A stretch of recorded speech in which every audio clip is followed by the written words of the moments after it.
But I find what the bass is doing is what I call classic glue, more or less becoming a hybrid of the drums and a hybrid of the guitar part. They fit in a really neat way.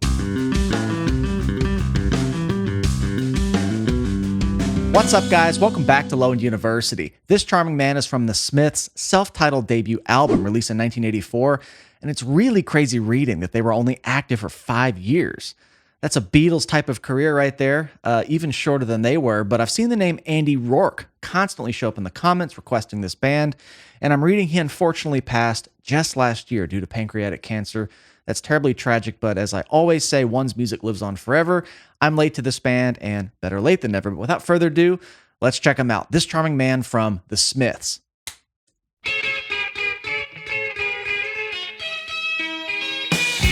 That's groovy. Really syncopated intro there.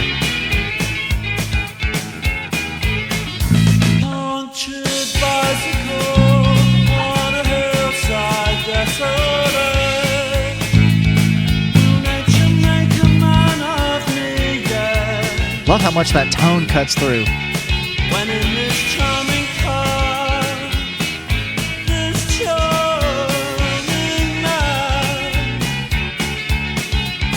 why pamper life's complex. Okay, quickly I'm seeing that this is not quite at 440. This is always a risk I take doing some of these older tracks. This just happened with Space Hog a few weeks ago. To my ear, it sounds like we're in A.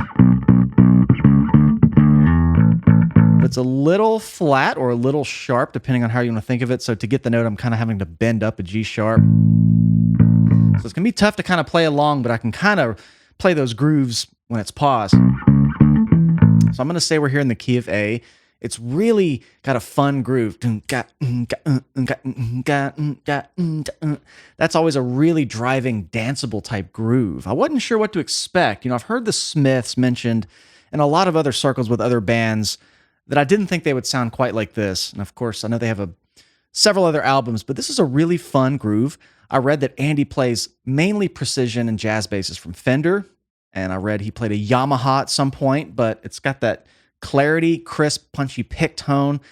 And I say it every time when I do some of these British bands, but it's crazy how much room they leave for the bass. It just completely drives the song, where I feel like a lot of American bands from this era really kind of buried the bass. Some didn't, a lot didn't, but some did. And with all the British bands I've done on the channel so far, that's one of my favorite recurring themes I find. They really let the bass drive the song almost as much as the lead vocal. You can hear it so clearly, and it's a huge part of the way this intro is set up. I'm going to go back to about right here.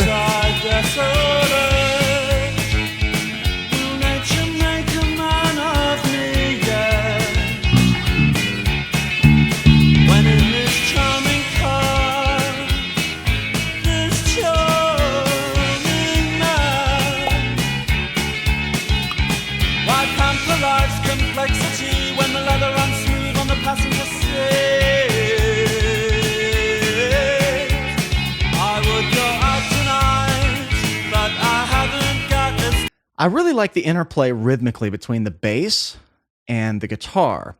And I can't make out the exact rhythm of the guitar. It was a little more pronounced in the intro, but you can hear there's some, the cadence of the notes, the order of the notes, it's presenting a lot of syncopation. It's got this really independent groove happening, like right here.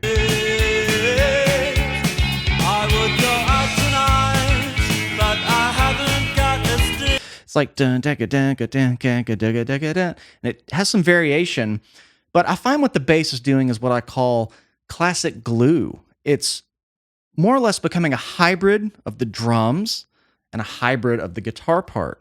And I talk about this a lot. That's one of my favorite things about being a bass player. You can be a drummer with pitched notes at your disposal, or you can be a guitar player with kind of drum and percussion at your disposal. And you can kind of straddle that line and glue things together. And that's kind of what's happening here, the interplay between the two. If you just listen to the bass and the guitar rhythmically, they fit in a really neat way. I also like that Andy is choosing some non-traditional notes in the groove. He's got some chromatic passing tones happening, walking things up. And it has some adventurous note choices that just kind of give a different flair, a different tonal sound to your typical root third and fifth groove. So I really like the note choices, and I like that they vary a little bit each time. Go back to about right here. This is really fun. They have a familiar sound. Don't recognize this song.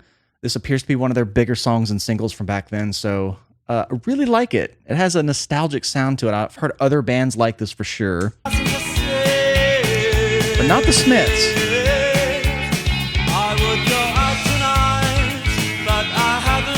Yeah, right there. Because it's really more like down here. So it's an A, it's a little flat, it's tough to play along, but I'll do my best.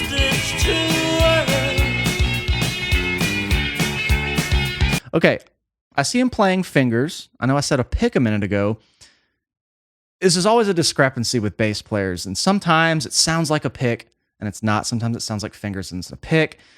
You know, it's 50-50 guessing sometimes, and I know a music video isn't the barometer for what's really happening. It sounds like pick to me, but he could be digging it with the fingers.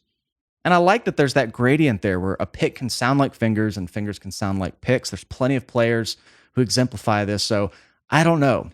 It has that attack on it, though, which is awesome.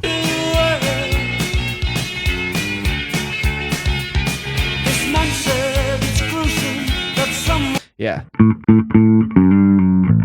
Love that note choice there.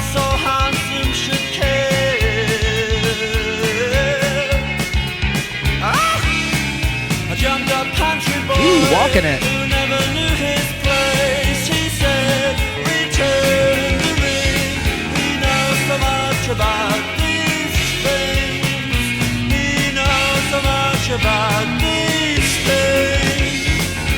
Really going somewhere here. I would go out tonight, interesting. They did some chromatic movement there. I heard an F sharp. I'm just going to refer to it as the pitch I think it's closest to. We've been in A largely. I heard like an F sharp, a B. And, you know, the question is whether it's diatonic or not. Doesn't really matter, but it definitely completely shifted the tonal center. Could be argued as a key change with some accidental or like chromatic movement things happening. Let me hear that again. But I like how he walked it down. He went from the to now just a.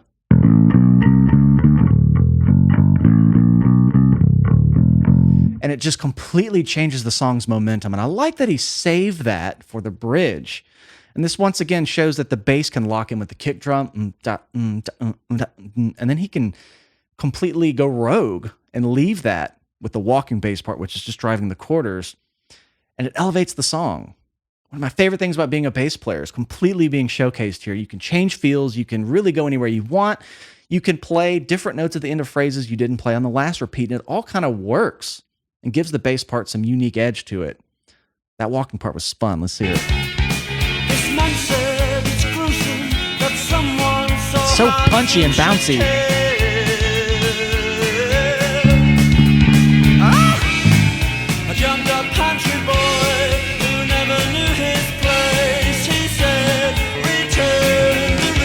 That's an interesting note there. Just for a second.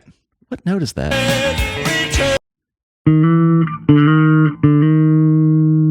So maybe he's leaning into the F sharp sound there. Not sure. It's tough when it's between the pitches, but I like the quirkiness it adds to that one little turnaround he does. Okay.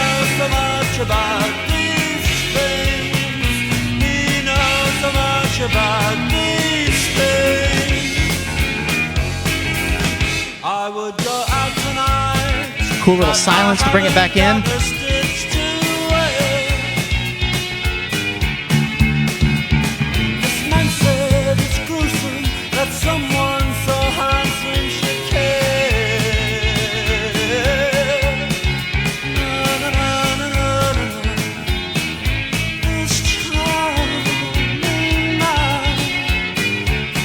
want to see that shot of him playing again. Really close up. First one I've really seen that I caught. But I haven't got a stitch to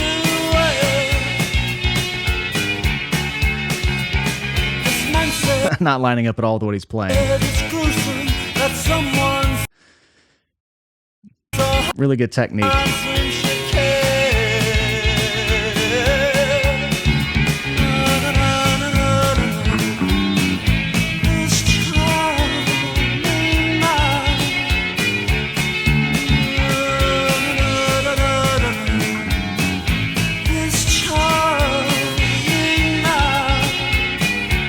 Makes you want to move. So catchy of a groove. Here's that part again. Yeah.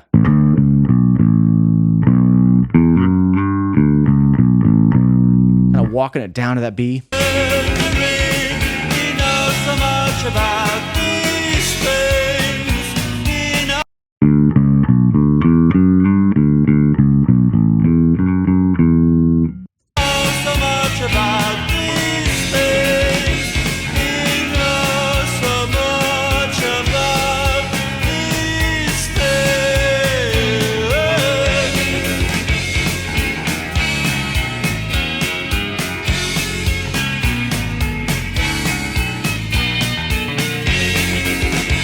Keeps jumping to that one note. I love when a bass line just completely carries a song like that. I didn't comment a ton on the other players. The vocals are really smooth. The drums are really tight in the pocket, but I liked how Andy kind of straddled between what the guitar was doing, the drums were doing, and went rogue a few times and ventured out and completely changed the song's momentum. Now, the Smiths remind me of a lot of other bands I have heard, so I've probably been pretty adjacent to them in my musical upbringing, but I've not heard this song, and aside from hearing their name, this might be the first song I've heard. I'm not sure what else I would have heard. I don't recognize any other song titles from this album, but better late than never with the Smiths, and it's tragic to hear that he just passed last year, bassist Andy Rourke, but what a great punchy tone, what a really adventurous display of all the different modes you can take as a bass player to elevate a song. The walking lines, locking in with the kick drum, and just having some unorthodox note choices, kind of choosing different notes in the scale.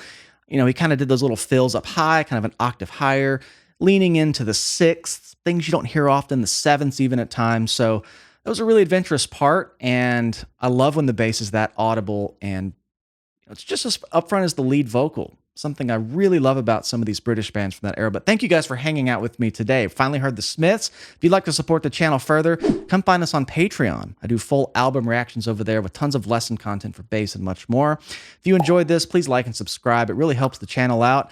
I love you all. We'll see you next time.